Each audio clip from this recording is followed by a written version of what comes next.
Hi there everyone and welcome to Thinking Agile, a place where we take real world problems when trying to implement Agile within the working environment.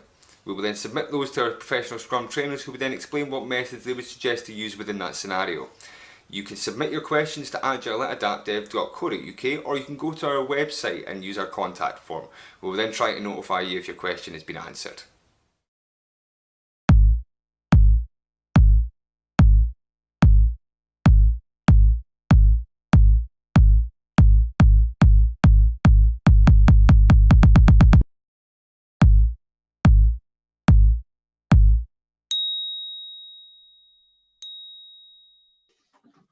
Hello again. This is a very interesting question that Todd has actually brought us this time.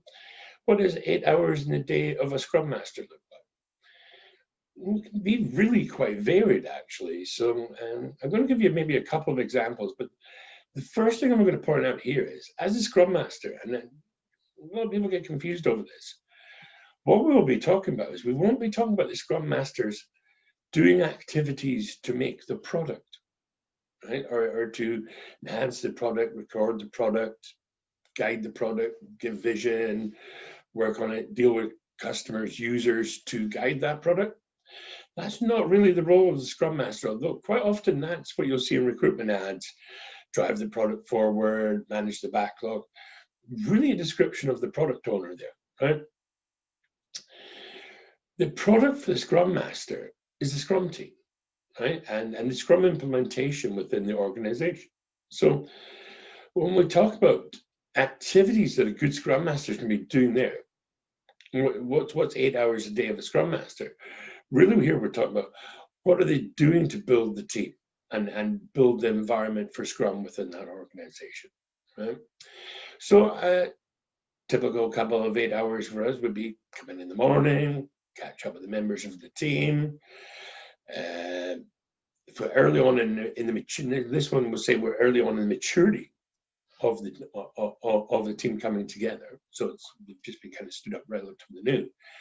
Then we want to get in place the guidelines for how the team is going to work together, right?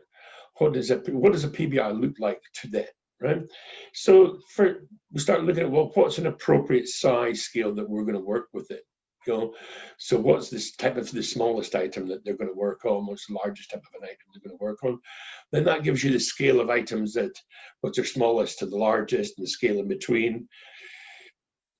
And that also then gives the guidance for what things then need to be sliced down further. Because if you look at a PBI that may be an achievable set of functionalities to it, but isn't deliverable within the sprint, then how do we look at breaking that down? How do we see if that is? Well, we can tell because it's obviously more of the work than the size of item that we've agreed that we'll work on within a sprint time, right? So we'll have that. We'll also have the ways of working. What's our definition of done? Sessions to build definitions of done. So that could very easily be your early days with a new team that you're working with, right? Coming in, meeting everyone.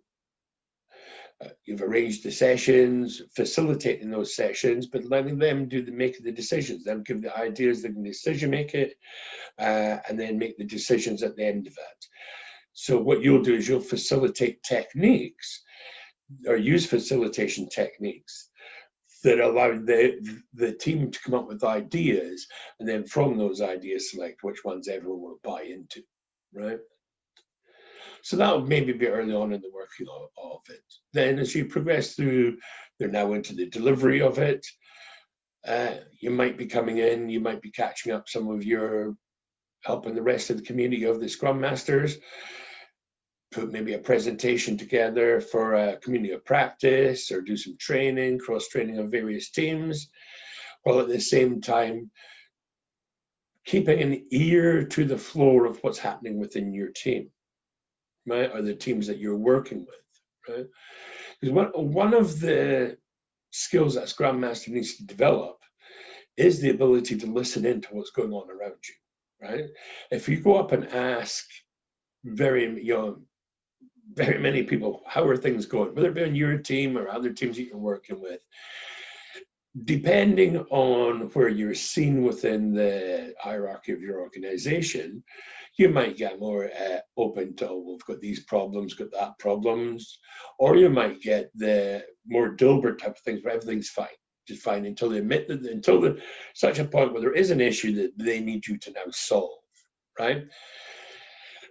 And quite often, if you actually can develop that ability to listen into your environment and what's going on, that will give you indicators of those issues before people are coming to you about it. And that'd be quite useful. So while you're sitting maybe at your desk doing some work, planning out, facilitating a training technique on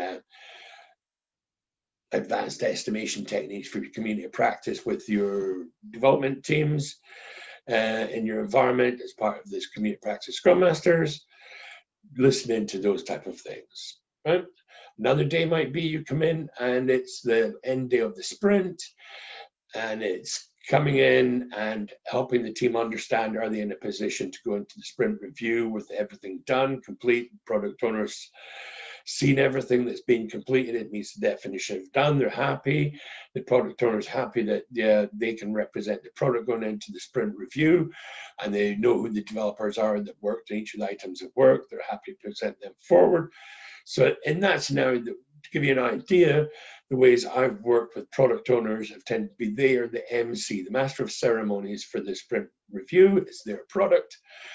They discuss in the higher level terms what was the sprint goal, what's the broad business functionality that we wanted to deliver this sprint as a Scrum team, and then the highlight of the areas of work, the items that were delivered in order to meet that, and who the developers were that worked on those items.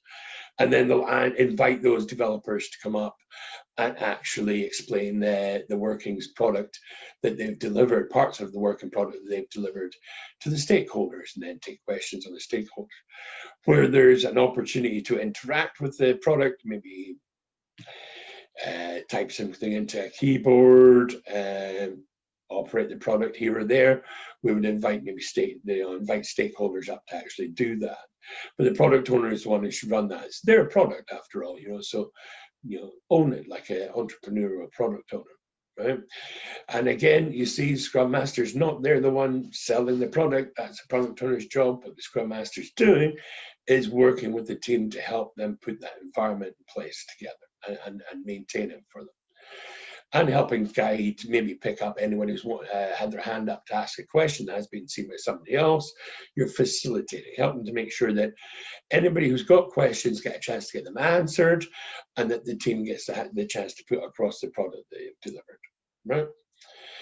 After that, maybe a break, go into retrospective, and then that could be that you, in facilitating, you're actually doing most of the setting up of any kind of activities and guiding through, or in facilitating, it might actually be that you've worked with one of the Scrum team members beforehand who's now going to set up and run through an activity to try and understand how did we how did we work well together, or how could we work better together or more effectively as a Scrum team in the future.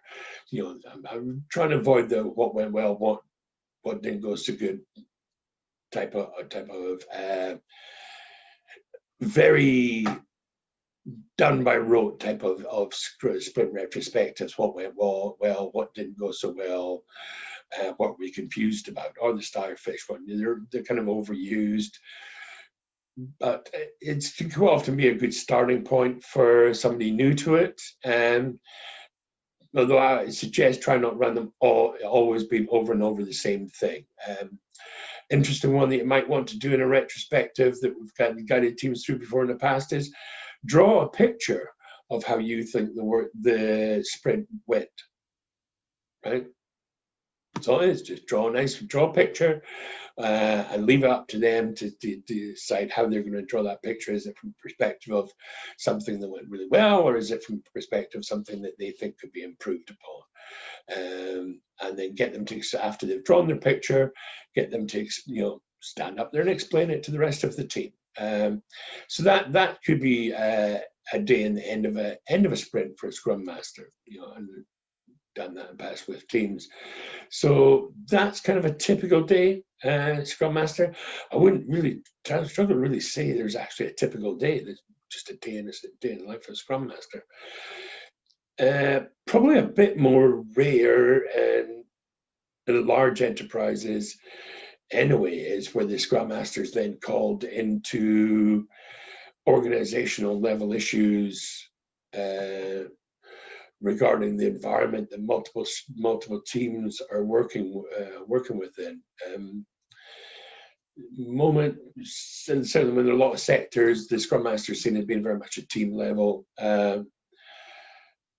member, and quite often maybe somebody who's termed as being the senior Scrum Master or as an Agile coach will actually work with the organization at the organization level. But nothing says that couldn't be what you're working at.